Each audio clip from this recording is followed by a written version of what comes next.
दोस्तों इस वीडियो में जानेंगे कि सोना कैसे बनता है और धरती पर सोना कैसे आया और धरती पर माइनिंग करके कैसे सोना निकाला जाता है। दोस्तों आइंस्टाइन के थ्योरी ऑफ रिलेटिविटी के मुताबिक दो चीज़ों के विलय से भारी क्वांटिटी में एनर्जी रिलीज होती है। जब भी कोई सितारा अपने जीवन के आखिरी चरण में होता है तो उसकी कोर ढह जाती है। इससे सुपरनोवा विस्फोट होता है और इसकी परत स्पेस में फैलती है। यही वह वक्त है जब न्यूट्रॉन कैप्चर रिएक्शन होता है और पैदा होता है काफ़ी वजन वाले कई एलिमेंट्स। सोना धरती पर आने की वजह भी दो न्यूट्रॉन तारों की आपस में टक्कर होती है। Max Planck Institute of Astronomy के रिसर्च ने स्पेस में स्ट्रोंटियम पाया है। ऐसे ही और अन्य एलिमेंट्स भी न्यूट्रॉन कैप्चर रिएक्शन से पैदा हुए थे। यह स्पेस में इतनी ज़्यादा न्यूट्रॉन डेंसिटी के साथ ट्रेवल कर रहे थे कि एलिमेंट्स में फ्री न्यूट्रॉन जुड़ने लगे। इस तरह स्ट्रोनिशियम, थोरियम, यूरेनियम और सबसे कीमती सोना भी पैदा हुआ। हमारे ब्रह्मांड के बनने के बाद ऐसी कई टक्कर हुई है जिनसे स्पेस में फैले सोने हमारी धरती तक भी आ पहुंचा। यह दुर्लभ इसलिए भी है क्योंकि सीधे सितारों से यह जमीन पर उतरता है।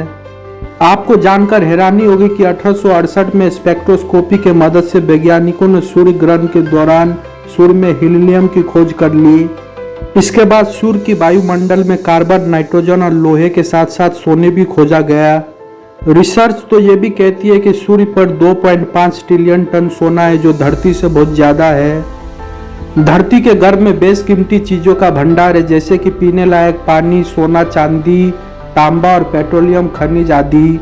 सोने के निर्माण को लेकर कुछ वैज्ञानिक का कहना है कि सोना जीवाश्म के कारण धरती के अंदर तैयार हुआ था, जबकि कुछ वैज्ञानिक मानते हैं कि करोड़ अरब वर्ष पहले पृथ्वी पर धूमकेतु की वर्षा हुई थी और तभी भिन्न प्रकार की धातुएं धरती के अंदर गहराई में समा गई थी, जिनमें से सोना भी एक है।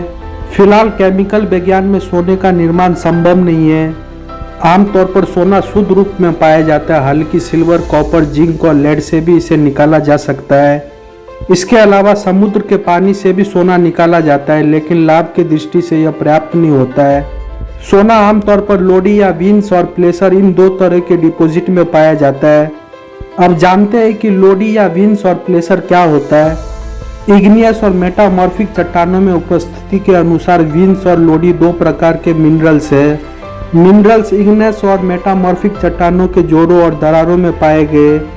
जब मिनरल्स की क्वांटिटी छोटी होती है तो उसे विंस कहा जाता है और जब मिनरल्स की क्वांटिटी बड़ी होती है तो उसे लोडी कहा जाता है, जो इग्नियस और मेटामॉर्फिक चट्टानों के जोड़ों, दरारों, ब्रंशों और दरारों में पाए जाते हैं। विंस तब बनती है जब मिनरल्स घातक जलीय गोल द्वारा इग्नियस और मेटामॉर्फिक चट्टान के अंदर ले जाए जाते हैं और वर्षा के कारण जमा हो जाते हैं। एक सिरा संरचना में कई समुद्र आइसक मिनरल्स, मुख्य रूप से कॉटेज या क्लेसाइट गैंग मिनरल्स, देसी सोना, चांदी या धातु सल्फाइड एक साथ जमा होते हैं। प्लेसर डिपॉजिट क्या है? प्लेसर डिपॉजिट गतिमान कणों पर ग्रेविटी के प्रभाव के कारण भारी मिनरल्स की नेचुरल कॉन्सेंट्रेशन है। जब भारी स्थिर मिनरल्स को उपक्षीय प्रक्रिया द्वारा अनेक मैट्रिक्स से मुक्त किया जाता है तो वह धीरे धीरे नीचे की ओर बहने वाली धाराओं में बह जाता है, जो हल्के मैट्रिक्स को जल्दी से खत्म कर देता है। इस प्रकार भारी मिनरल्स धारा समुद्र तट और लेक बजरी में केंद्रित हो जाता है और काम लायक आइस भंडार का निर्माण करते हैं। प्लेसर डिपॉजिट बनने वाले मिनरल्स में ऊंचे विशिष्ट गुरुत्व तत्व होते हैं, केमिकल रूप से उपक्ष के प्रतिरोधी होते हैं। ऐसे मिनरल्स में सोना, प्लेटिनम, कैसीटेराइट, मैग्नेटाइट, क्रोमोटाइट, इल्मेनाइट, रूटाइल, देसी तांबा, जिरकॉन, मैग्नेजाइट और भिन्न रत्न शामिल है। डिपॉजिट के प्रकार पर ही निर्भर होता है कि सोना निकालने के लिए कौन सी माइनिंग तकनीक का इस्तेमाल होगा। धरती से माइनिंग टेक्निक से सोना प्राप्त करने के बाद इसे रिफाइनिंग करने के लिए 4 मुख्य प्रक्रियाओं फ्लोटेशन, साइनिडेशन, एमलगमेशन और कार्बन इनपल्प से गुजारा जाता है। सोने में कैरेट शब्द का अर्थ सोने की शुद्धता से होती है। अगर सोना 24 कैरेट का हो तो इसका मतलब है कि वह बिल्कुल शुद्ध है। 24 कैरेट का सोना 99.9% शुद्ध है। चमकीला पीला रंग का सोना होता है, यही सबसे मुलायम होता है। इससे ज्यादातर सोने की ईंट, प्लेट, सिक्के और बिस्कुट इत्यादि बनाए जाते हैं। आभूषण बनने के बाद सोने को थोड़ा सख्त बनाना पड़ता है, इसके लिए उसमें कई अन्य धातुओं की मिलावट की जाती है।